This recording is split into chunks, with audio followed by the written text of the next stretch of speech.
பண்ணக்கூடியவங்களா? அப்பனா நீங்கலாம் முக்கியமா தெரிஞ்சுக்கக்கூடிய விஷயத்தை பத்தி தான் இன்னைக்கு இந்த வீடியோல பார்க்க போறோம். ரிஃப்ளெக்ட் மணி நேயர்களுக்கு வணக்கம். நான் உங்கள் ரக்ஷயா பார்த்தி. பொதுவாவே இந்தியாவுடைய பொருளாதாரத்துக்கா இருக்கட்டும், போக்குவரத்துக்கா இருக்கட்டும், ஒரு மிகப்பெரிய முதுகெலும்பா இருக்கக்கூடியது ரயில்வே துறை தான். நீங்க கம்மி காசுல சீக்கிரமா ஒரு இடத்துக்கு டிராவல் பண்ணணும் அப்படின்னா அதுக்கு ஈஸி வேவா இருக்கிறது ரயில்வே தான். இப்படி பல பேருக்கு பஸ்ஸை விட ட்ரெயின்ல டிராவல் பண்றது ரொம்பவுமே பிடிச்சிருக்கும். இந்த மாதிரி இருக்கக்கூடிய ரயில்வே துறையில தான் சில பல ரூல்ஸை கொண்டு வந்திருக்காங்க. என்ன அப்படின்னு பார்த்தீங்கன்னா, நீங்க பொதுவாகவே IRCTCல டிக்கெட் புக் பண்றீங்க அப்படின்னா அந்த டிக்கெட் வெயிட்டிங் லிஸ்ட்ல போச்சுன்னா கேன்சல் ஆனதுக்கு அப்புறமா பே பண்ணீங்க இல்லையா, அந்த அமௌண்ட் உங்க அக்கௌண்ட்ல கிரெடிட் ஆயிரும். இதுல இன்னொரு விஷயமும் இருக்கு. அதாச்சும் நீங்க ரயில்வே ஸ்டேஷனுக்கே போயிட்டு அங்க இருக்கக்கூடிய கவுண்டர்ல டிக்கெட் எடுக்கிறீங்க அப்படிங்கிற பட்சத்துல அது வெயிட்டிங் லிஸ்ட்ல வருதுன்னா அங்க இருக்கக்கூடிய மக்கள் என்ன பண்றாங்கன்னா ஆட்டோமேட்டிக்கா தானே போயிட்டு அவங்க எந்த ட்ரெயின்ல போகணுமோ அந்த ட்ரெயின்ல ஆல்ரெடி ரிசர்வேஷன்ல இருக்கும் இல்லையா, அந்த கம்பார்ட்மெண்ட்ல ஏறி டிராவல் பண்ண ஆரம்பிச்சிடுறாங்க. ஸோ இது மூலயமா ஆல்ரெடி ரிசர்வேஷன்ல புக் பண்ணியிருப்பாங்க இல்லையா, அவங்களுக்கு நிறைய இஷ்யூ வருது. இது தொடர்ச்சியா நடந்துட்டு இருக்கு. ஸோ இதுக்கெல்லாம் ஒரு முற்றுப்புள்ளி வைக்கிற வகையில தான் இந்த ஒரு திட்டத்தை கொண்டு வந்திருக்காங்க. என்ன அப்படின்னு பார்த்தீங்கன்னா, நீங்க IRCTCல டிக்கெட் புக் பண்றீங்க அப்படின்னா அது வெயிட்டிங் லிஸ்ட்ல போச்சுன்னா அது கேன்சல் ஆயிரும்.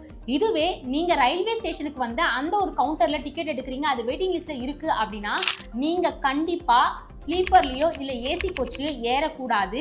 நீங்க ஜெனரல் கம்பார்ட்மெண்ட்ல ஏறி தான் டிராவல் பண்ணணும் அப்படிங்கிற மாதிரியான ஒரு விஷயத்தை கொண்டு வந்திருக்காங்க. டி ரிசர்வேஷன்ல புக் பண்ணி டிராவல் பண்றாங்க இல்லையா, அவங்களுக்கு ஈஸியா இருக்கிற வகையில இன்னொரு விஷயத்தையும் கொண்டு வந்திருக்காங்க. என்ன அப்படின்னு பாத்தீங்கன்னா, நீங்க எங்க இருந்து டிராவல் பண்ணமோ அந்த ரயில்வே ஸ்டேஷனுடைய கவுண்டருக்கு போயிட்டு அங்க இருக்கக்கூடிய டி ரிசர்வ்ல நீங்க புக் பண்ணதுக்கு அப்புறமா ஏதாச்சும் முன்பதிவு செஞ்சிருப்பாங்க இல்லையா, அதுல அவைலபிலிட்டி இருந்தா அதை நீங்க புக் பண்ணி டிராவல் பண்ணிக்கலாம் அப்படிங்கிற மாதிரியும் இப்ப ரயில்வே நிர்வாகம் ஒரு திட்டத்தை கொண்டு வந்திருக்காங்க. ஆக மொத்தத்துல நீங்க டிக்கெட் புக் பண்ணி அது வெயிட்டிங் லிஸ்ட்ல போகுது அப்படின்னா அது IRCTCயா இருந்தா உங்களுடைய டிக்கெட் கேன்சல் ஆயிடும். உங்களுக்கான அமௌண்ட் உங்களுக்கே ரிட்டர்ன் வந்துரும். இதுவே நீங்க ரயில்வே ஸ்டேஷன்ல இருக்கக்கூடிய கவுண்டர்ல போய் டிக்கெட் எடுத்து அது வெயிட்டிங் லிஸ்ட்ல இருக்கு அப்படின்னா நீங்க கண்டிப்பா ஜெனரல் கம்பார்ட்மெண்ட்ல மட்டும் தான் டிராவல் பண்ணணும். ஏசிலயோ இல்லனா ஸ்லீப்பர்லயோ டிராவல் பண்ணக்கூடாது அப்படிங்கிற மாதிரியான ரூல்ஸை கொண்டு வந்திருக்காங்க.